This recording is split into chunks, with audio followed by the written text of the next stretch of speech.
Selamat pagi, salam olahraga, Laya. Baik, perkenalkan, nama saya Juan Ijerumau dari Prodi Penjas Kesres NIM 20011500011. Baik, di sini saya akan menjelaskan tentang teori bermain pada bagian C, yaitu resiko bermain. Setiap aktivitas manusia pastilah mengandung unsur risiko. Risiko tersebut dapat ditenggarai berdasarkan 3 unsur. Keberadaan 3 unsur inilah yang menjadi dasar diambil atau tidaknya sebuah kegiatan berdasarkan risikonya. Termasuk bermain, unsur-unsur yang dimaksud adalah yang pertama, kecenderungan dan kemungkinan menyakiti atau melukai bahkan berbahaya. Yang kedua, tingkat keparahan di kemungkinan pertama. Dan yang ketiga, seberapa besar manfaat atau hasil yang diperoleh dari kegiatan bermain. Penilaian risiko disebut berdasarkan unsur di atas dan diatasi dengan menyimbangkan kelola risiko dan mengoptimalkan manfaat. Di pihak lain, menurut Tajiputra tahun 2001, bermain memang menyenangkan. Meskipun demikian, perlu diwaspadai risiko bermain yang dapat mengarah ke dampak yang tidak diinginkan. Risiko yang muncul dari bermain sebagai berikut. Yang pertama, waktu bermain berlebihan. Jika anak terlalu banyak bermain, akan timbul kebosanan dan waktu untuk melakukan aktivitas lain yang bermanfaat jadi berkurang. Yang kedua, porsi main sendiri dan main bersama teman tidak seimbang.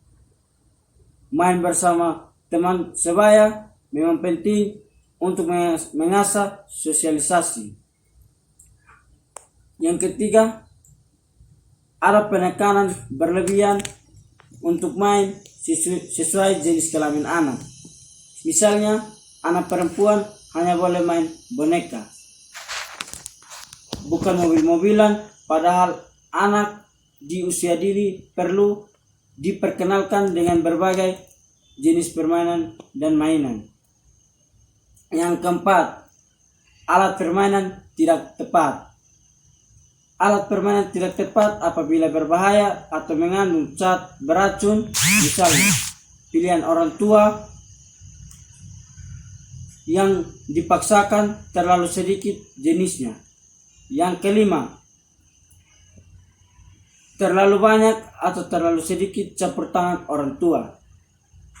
Ada orang tua yang menganggap anak sudah tahu cara mainannya, sehingga merasa tidak perlu memberikan arahan. Yang pertama, risiko fisik kesehatan. Risiko fisik kesehatan mungkin terjadi dalam kegiatan bermain adalah jatuh, cedera, terluka, keracunan, kelelahan, kurang gerak, sakit mata, dan kotor. A. Jatuh. Jatuh merupakan risiko bermain yang terjadi akibat gerakan yang tidak seimbang. Risiko ini paling sering dijumpai dalam kegiatan bermain pada anak. B. Cedera, terluka. Cedera mungkin diperoleh tanpa jatuh. Anak mungkin saja cedera karena tersangkut atau tergores. C. Keracunan. Keracunan meskipun jarang dilaporkan tetap perlu diwaspadai. Seperti diketahui, anak-anak kadang masih suka memasukkan alat mainan ke dalam mulut. D. Kelelahan. Anak-anak seringkali bermain tak mengenal waktu. Kurang gerak. Kegiatan bermain tertentu seperti game di komputer termasuk tab sangat digemari anak. Anak duduk asik mengutak-atik game dan lupa waktu. Sakit mata. Sakit mata dilaporkan oleh orang tua dan tertulis di berbagai situs merupakan risiko bermain yang relatif besar. Kotor.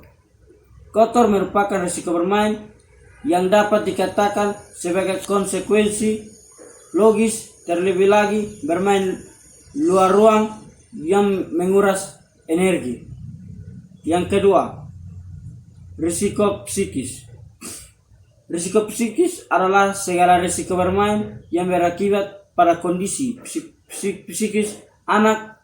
Risiko psikis tidak terlihat, tetapi dapat dirasakan dan acap kali sulit dihindari. Kebosanan.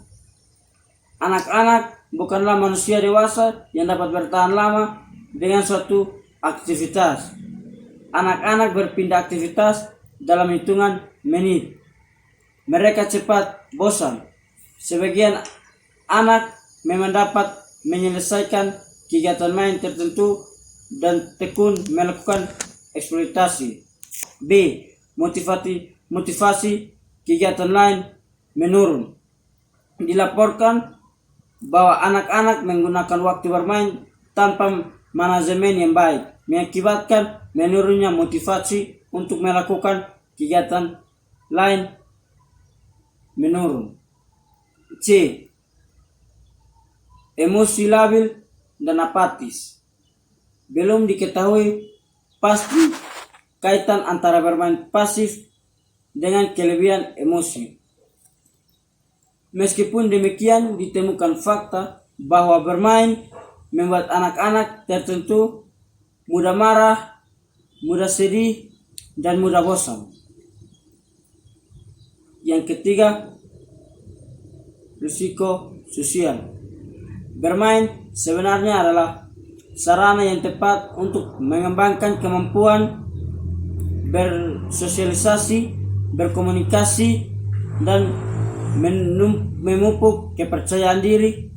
Meskipun demikian, bermain juga memiliki risiko yang bertolak belakang dari manfaatnya. Bertengkar. Bertengkar merupakan risiko bermain yang sangat lazim.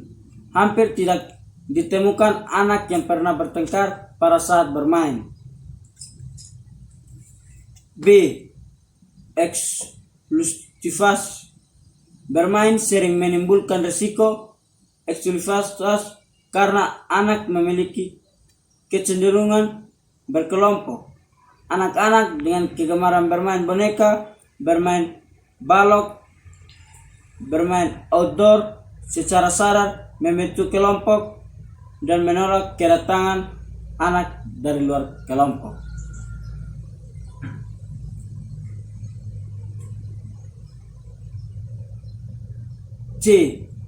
Minus sosialisasi.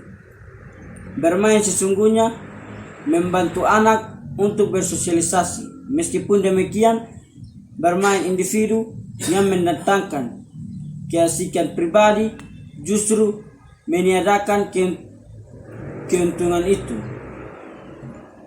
Kenyamanan bermain sendiri, keengganan menunggu dan berbagi membuat anak tidak mau meninggalkan zona aman bermain. Sekian dari saya. Terima kasih. Shalom. Salam olahraga jaya.